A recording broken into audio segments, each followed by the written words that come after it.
Messieurs et bienvenue à cette grande édition du journal. La 21e session ordinaire de la conférence de chefs d'État et de gouvernement de la communauté économique des États de l'Afrique centrale a été convoquée à Kinshasa par le président de la République Félix-Antoine Tshisekedi en sa qualité de président en exercice de cette organisation sous-régionale. Au menu des questions des défense et de sécurité. Nous y reviendrons avec force et détails dans nos prochaines éditions. Agression de la RDC par le Rwanda. Les représentants des églises de la RDC ont déposé vendredi 22 juillet 2022 un mémorandum à la MONUSCO dans lequel ils affirment que la guerre que vit la République démocratique du Congo dans sa partie Est semble être programmée et voulue comme moyen de politique étrangère de pays voisins. Un ultimatum d'une semaine a été lancé à la communauté internationale afin de réagir à la suite de la diplomatie entreprise par les chefs de l'État. Un reportage de Serge Kabongo et Maxime Makabou. Dans ces mémorandums adressés aux Nations Unies, au Conseil de l'Union européenne et à la Commission de l'Union africaine, les représentants des églises indiquent que la guerre que vit la RDC lui est imposée par ses voisins depuis le génocide rwandais de 1994. Ainsi, les hommes de Dieu dénoncent le refus de la communauté internationale de parler de l'agression rwandaise malgré toutes les preuves présentées par la République démocratique du Congo. À travers ces mémos déposés à la MONUSCO, ils fustigent ce comportement injuste de la communauté internationale à travers le Conseil de sécurité de l'ONU qui refuse d'élever l'embargo sur l'achat des armes par la RDC et impose une intervention militaire régionale. Cette guerre n'a que trop duré et d'après notre opinion et les informations à notre possession, nous pensons que si la communauté internationale s'implique, cette guerre prendra fin. Il est vrai que nous-mêmes, nous devons nous battre. Vous savez que nous le faisons bien, mais nous avons été enthousiasmés lorsque nous avons appris de la bouche de la MONUSCO que les rebelles étaient mieux équipés que la MONUSCO. Ça veut tout dire. Et nous sommes venus vous demander de voir dans quelle mesure vous pouvez encore multiplier d'interventions et d'abnégation pour que nous puissions obtenir la paix.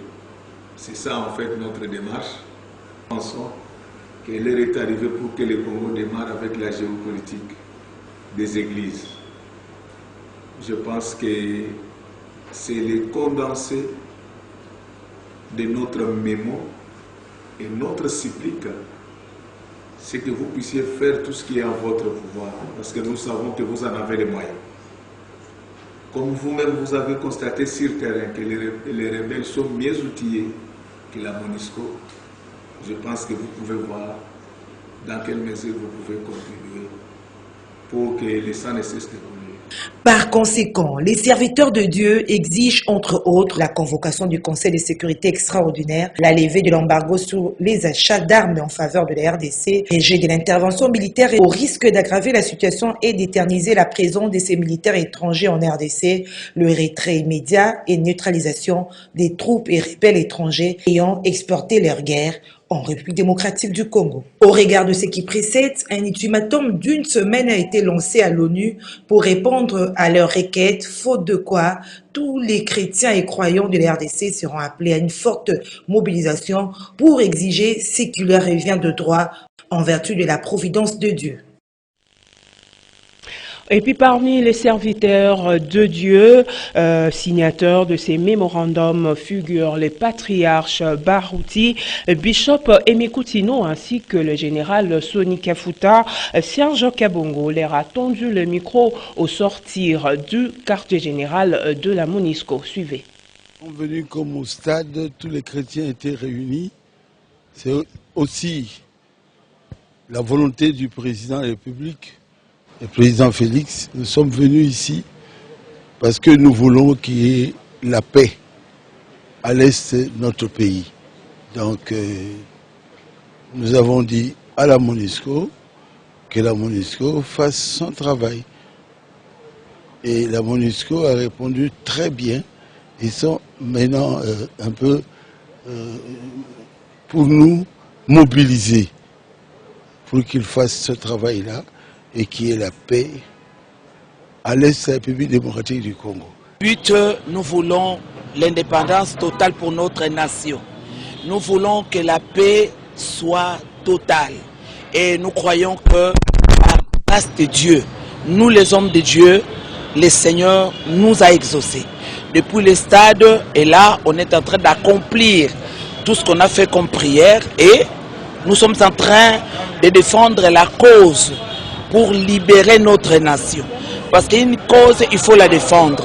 Donc tout ce pas qu'on est en train de faire, on vient de la MONUSCO, on est devant l'Union européenne. En tout cas, nous croyons que notre nation est libérée au nom de Jésus-Christ.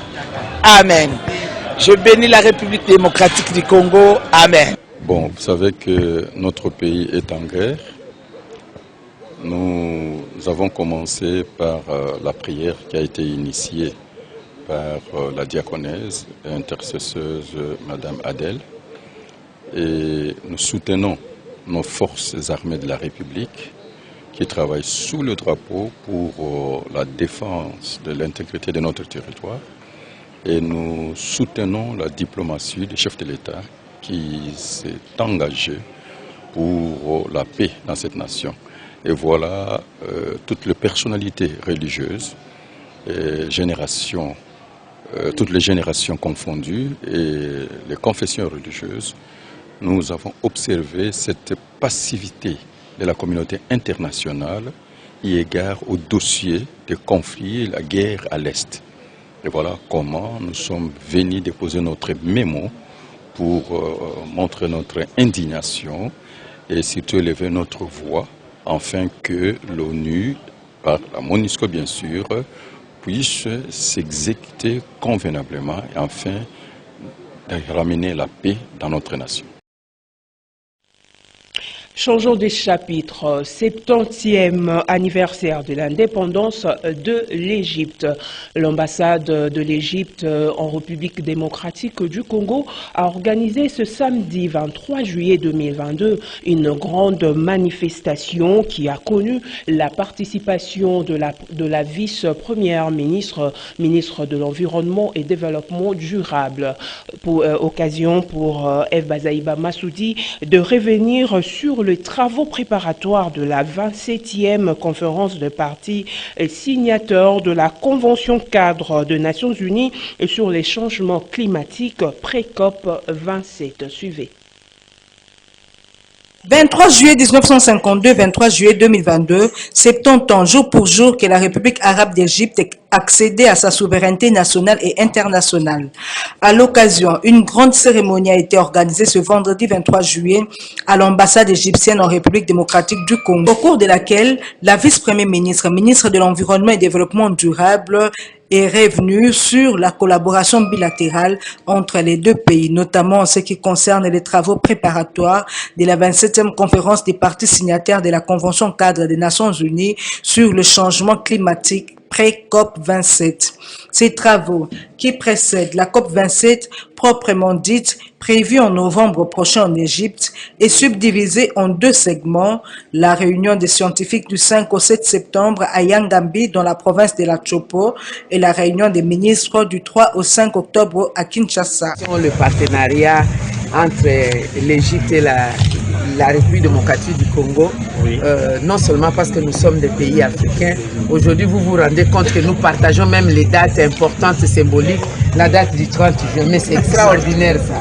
La renaissance de la République arabe d'Égypte, en même temps c'est l'indépendance de la République démocratique du Congo. Bref, je suis venu répondre donc à l'invitation d'un pays frère avec qui nous sommes en collaboration dans les cadres des projets, des différents projets au niveau économique, social, sécuritaire. Mais cette fois-ci, c'est avec les travaux de la COP 27 qui vont être organisés au mois de novembre à Sharm el-Sheikh en Égypte.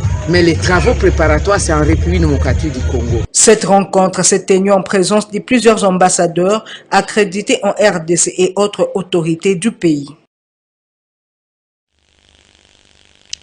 Le ministre de la Santé publique, Hygiène et Prévention, le docteur Jean-Jacques Mbungani, accompagné de la vice-ministre Véronique Kilumba et du secrétaire AI à la Santé, a effectué une visite d'itinérance et d'inspection des structures sanitaires de la partie est de Kinshasa. Objectif: évaluer et s'assurer de l'effectivité de la gratuité des soins et de travaux de construction et réhabilitation de l'hôpital général de Kinshasa.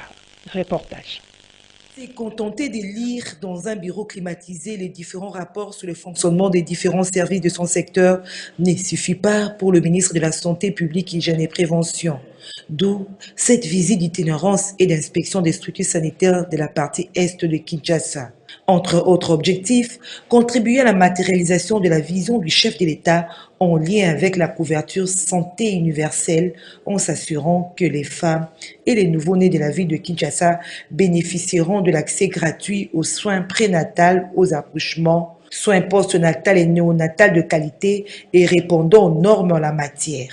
Il est aussi question pour le docteur Jean-Jacques Mbungani d'évaluer la situation de l'offre et en tirer des leçons, identifier toutes les forces et opportunités à capitaliser, devant faciliter la mise en œuvre effective de ce programme, examiner les capacités de formation sanitaire à accueillir les femmes et les nouveaux-nés et offrir le soin afférent répondant aux normes en termes des infrastructures, équipements de base, médicaments et intrants spécifiques, ainsi que des ressources humaines dûment formées en soins obstétricaux et néonatales de base et complémentaires.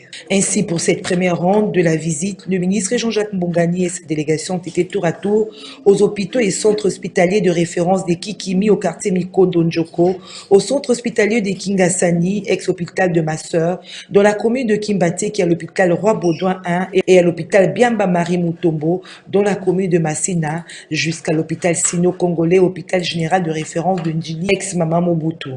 Au cours de son passage, le numéro 1 de la santé s'est également mis à l'écoute de médecins chefs de zone, des responsables et médecins directeurs de tous ces établissements. En attendant la mise en œuvre effective de la CSU, le programme de la gratuité des maternités déjà en expérimentation dans quelques structures sanitaires de Kinshasa. À l'hôpital Roi-Baudouin 1 de la commune de Massina, le ministre Jean-Jacques Mbungani a fait un geste de cœur à une vieille femme qui avait besoin d'une somme pour passer une intervention chirurgicale.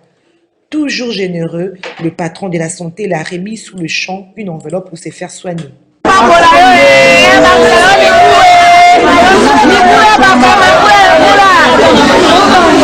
Partout où il est passé à Tchangou, le ministre de la Santé publique a laissé une enveloppe pour renforcer et motiver le personnel de santé qui travaille au quotidien pour sauver des vies humaines. Après l'étape de Kinshasa-Est, la délégation a pris la destination de l'hôpital général de référence de Kinshasa pour inspecter l'évolution des travaux de réhabilitation et construction des nouveaux bâtiments. Sur place, le ministre et la vice-ministre ont eu droit aux explications du médecin directeur de l'ex-Mamaemo et de l'ingénieur en chef de la société qui exécute ces projets initiés par le chef de l'État, et à l'issue de sa tournée, Jean-Jacques Mbungani s'est confié à la presse. C'est important parce que vous savez que depuis le 30 juin, le chef d'État a promis à la population congolaise, en commençant par Kinshasa, la gratuité de l'accouchement ainsi que de consultation avant la naissance et après la naissance.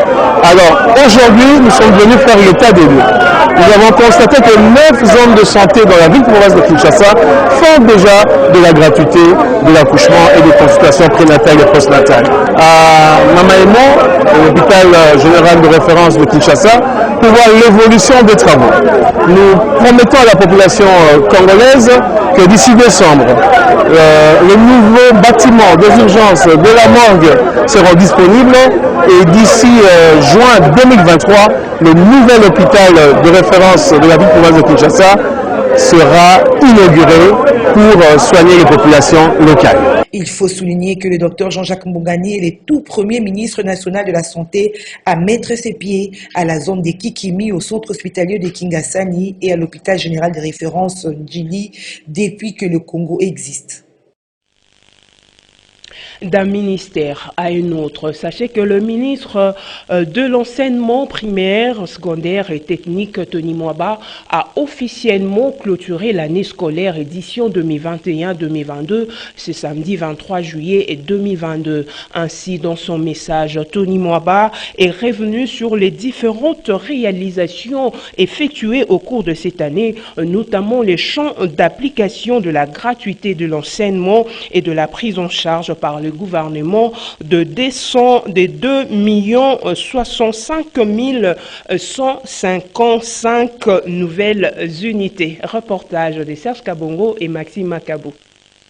Placé sous les thèmes de la rigueur et de l'excellence, pour le redressement du système éducatif, cette année scolaire, dont la clôture intervient ce samedi 23 juillet 2022, conformément au communiqué officiel du 18 juillet 2022, immédiatement après les épreuves de l'examen d'État édition 2022, qui se sont déroulées sans aucun incident majeur sur toute l'étendue du territoire national.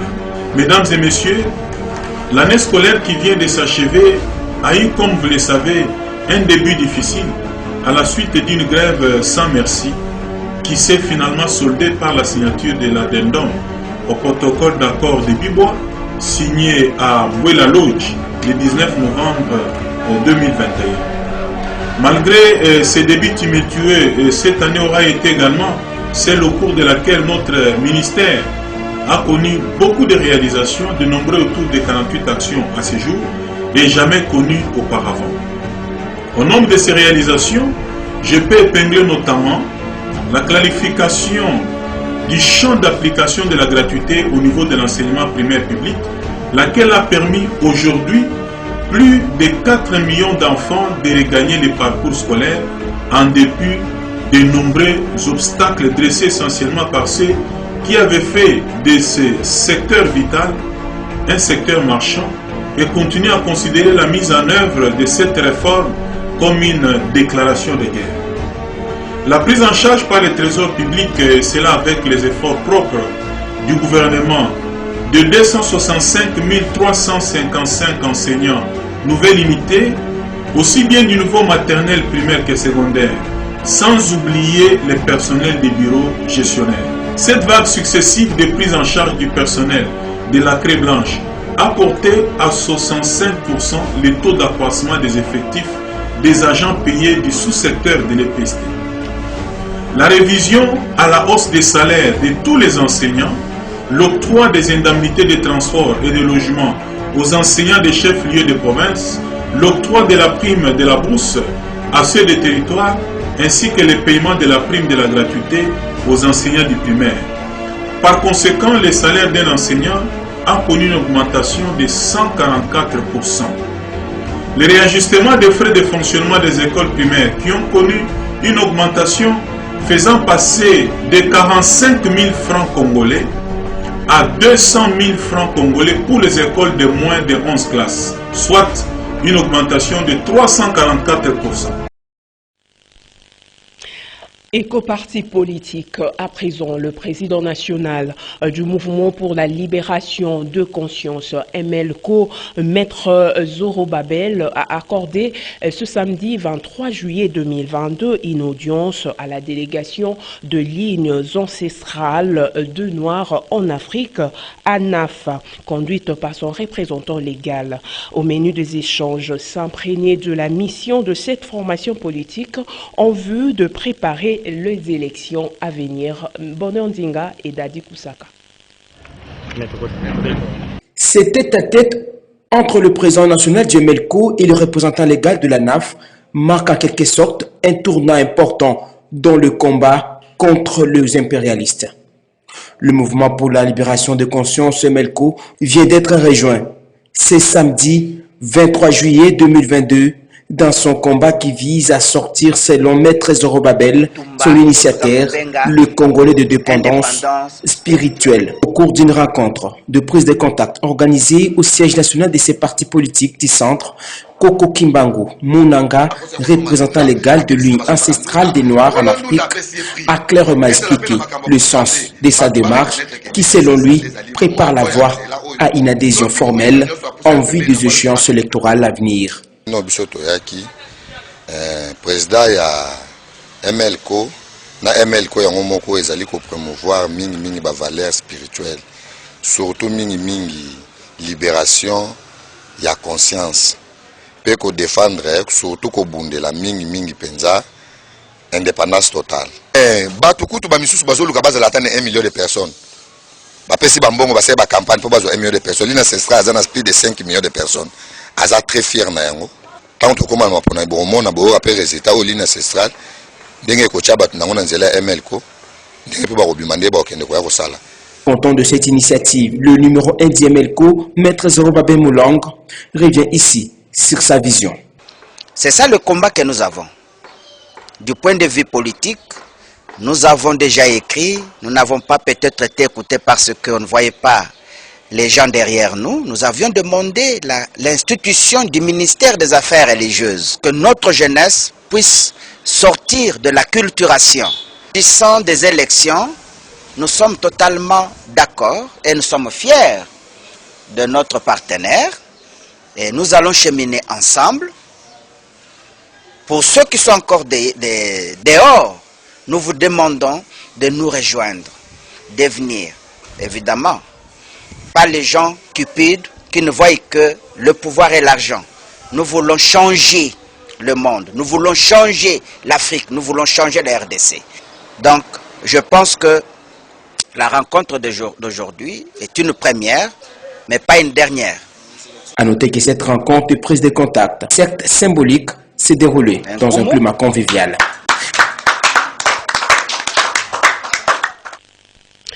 Et pour terminer, 20 ans de marche sur le ZEU, c'est l'intitulé du nouvel ouvrage du journaliste Innocent Olenga qui a été porté sur fond Bâtissimo ce samedi 23 juillet 2022 à l'hôtel Campo dans la commune de Barumbu. Un livre de 24 chapitres répartis dans 335 pages où l'auteur décrit le parcours de combattant d'un journaliste congolais. Retrouvons encore une fois de plus Serge Kabongo et Maxime Makabou dans ce reportage. 20 ans de marche sur le ZEU, l'auteur décrit, relate comme dans une série télévisée de 24 heures chrono son parcours du journaliste, ses débuts à l'ex-Kasaï occidental, à la radio KHRT, au journal Sapeur-Pompier jusqu'à la radio Okapi, la radio onusienne, où il a démissionné pour se lancer dans une nouvelle aventure, son propre média en ligne, ScoopRDC.net, qui a totalisé à ce jour 5 ans d'existence. C'est le chevronné Bienvenue Marie Bakoumania, journaliste à l'agence France Presse, qui s'occupe de la recension du tout premier livre de Innocent Olenga. Il dit avoir lu le manuscrit et on explique les contenus. Des titres qui sont structurés à la manière des articles de presse, c'est-à-dire une accroche, des descriptions et énormément d'éléments de couleur, beaucoup de factuels et des citations, et qui se terminent par une mise en perspective. Les 14 chapitres, en fait, c'est comme du 24 heures chrono d'un journaliste. 20 ans de marche sur les œufs, moi je dirais plutôt plus de 20 ans de prise des risques, parce que les débuts des innocents Olenga Lumbai dans la carrière se caractérisent par des prises de risques. Lui qui voulait devenir militaire, officier militaire exactement, comme le professeur l'a dit tout à l'heure. Ça n'est suivi le baptême du livre par le directeur des cabinets du ministre de la Communication et porte-parole du gouvernement. Je viens baptiser ce livre avec des mots simples. travers ce récit, c'est un nouvel ère où l'écriture ne reste plus au professeur, l'écriture ne reste plus derrière les rédactions, mais l'écriture entame la voie de l'enseignement. L'écriture entame la voie de la transmission de l'information, de la connaissance, de la compétence, mais surtout de l'expérience pour des générations futures, des professionnels et des non-professionnels, que ce livre nous enseigne encore davantage et que d'autres viennent après celui-ci. Félicitations innocentes, félicitations à la profession. J'ai dit, je vous remercie.